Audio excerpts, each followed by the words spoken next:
In January, I released my first game to Steam. The launch didn't go very well. Although the gameplay loop was very well received by the testers, the game didn't seem to resonate well with the Steam players. I asked here on YouTube and on Reddit why players think the game isn't for them. I was overwhelmed by the many constructive responses. At this point, I'd like to sincerely thank everyone who participated in the discussion. When I uploaded the last video, I was prepared to be ignored or showered with ridicule and envy. But the opposite was true. You all gave me a lot to think about, helped me understand how you perceive the game and what I can do to improve that perception. To save the game, I first need to understand what mistakes I made. The UI was heavily criticized, and you're right, it's boring and purely pragmatic. While that fits my character perfectly, it doesn't suit the game. A very helpful tip that I found in a completely different video of mine has given me many new insights. The player is thrown into the action too early. They don't know yet what's going on, what to do or how to do it. I used to like this approach because it reminded me a lot of the games from my childhood, but that childhood was a long time ago and it's no longer relevant. The gameplay loop is fun. Not everything is for everyone, that's clear, but the core principle is enjoyable for many.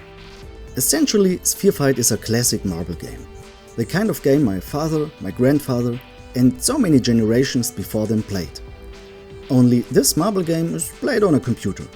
And your marble can create black holes and launch rockets, which is pretty cool, you have to admit.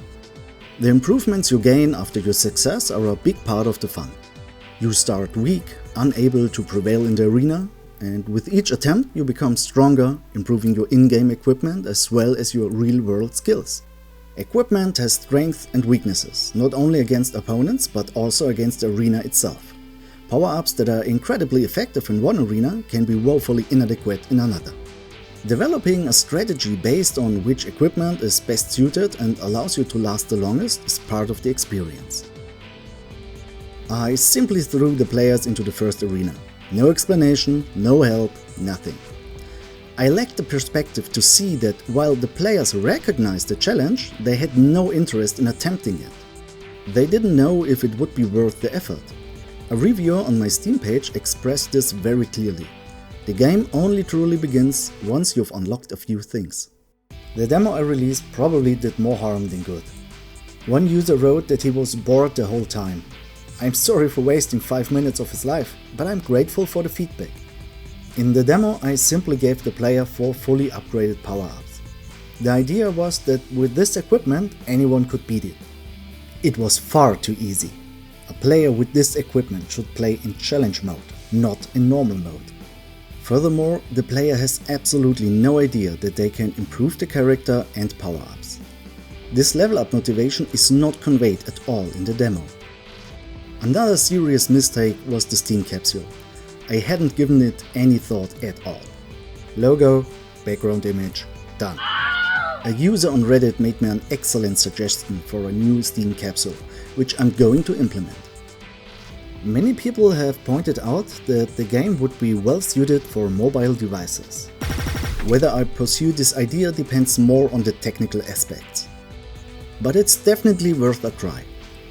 Of course, there were still some things I could have done better, but those were the main problems overall. I promised to keep you updated on my trip, so here's a quick overview of how the raw numbers have changed. My first goal of 10 sales without refunds has been achieved. That might not sound like much, considering the numbers of players on Steam, but I'm incredibly happy with every single one. Thank you, and I hope you enjoy the game. There's also been a slight increase in the wishlists. However, I'm not quite sure how to handle this data. But hey, whatever, they are more, so that's a good thing. I didn't reach my second goal of 10 reviews, but that was to be expected. The new reviews were very friendly and positive. I especially appreciate the well-intended suggestion to link the armory menu in the game. That's an excellent idea which I'm already working on implementing. What really pleased me was the players' participation in the leaderboards. I'm no longer in first place in the first arena, and I can tell you I've never been so happy about not having won. I'm absolutely delighted with how it all turned out. You have to remember, people could have bought it, returned it and left a bad review. That didn't happen, and I'm very happy about that. It's very important to me to get everything I can out of this game. In the end, I want to be able to look in the mirror and say I gave it my all. If I still fail, that's okay, as long as I've dedicated myself to this project with my whole heart and soul. I spent every spare minute last week working on Spherefight and completely revamped the UI to make it more appealing. You can see the changes now. What do you think? Is it an improvement, or have I just made things worse? I've also adjusted the main menu and am currently considering the best way to design the level selection. The play button now takes you directly to the game at the point where you left off. As requested in the review, it will be possible to upgrade and change your equipment without having to go to the main menu. At the end of each level, the player will be informed if they have any unused upgrade points. The exact number of upgrade points will also be displayed in the armory. To make it easier to get started, I'll be adding some introductory levels. These will then be grouped under campaign instead of survive mode. The arena leaderboards will remain, but these introductory levels won't have a scoring system or leaderboard. These changes are definitely coming. However, there are also some things I want to add, but I'm not yet sure if they will work as I envision. Each arena shall have a boss fight. The idea is that if the player survives the waves, they'll face a single opponent in the next mission. This opponent can use abilities just like the player, and the goal will be to deplete the opponent's HP pool before your own is depleted. Falling out of the arena won't be the main focus on these fights. It sounds like a great idea if each boss has a special ability that becomes available to the player after defeating the boss. I think I can make this work, but since I haven't tested it yet, this idea remains just that, an idea. Some users suggested that a co-op mode would be a good fit for the game. I'm currently considering how such a mode could be implemented. In my last video I set some goals, and I'm doing that again now. The goal of getting 10 reviews remains, as it wasn't reached. A new goal would be to earn at least $1 with the game. Since the Steam fee was $100, the net earnings need to reach $101. And now a goal whose achievement rests entirely on my shoulders: to have the UI and menu completely redesigned by next week. My post on Reddit was very helpful, as I was able to gather a lot of ideas and insights from it. Thanks again to the friendly posters on Reddit.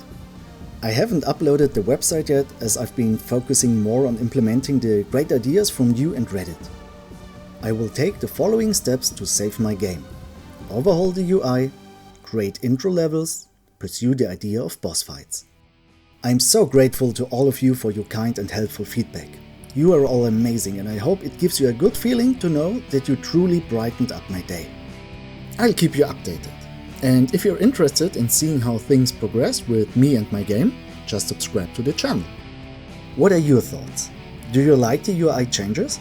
Should I wait to release a patch until the intro and boss levels are finished, or should I release the UI changes now? I wish you all the very best. Have a great day.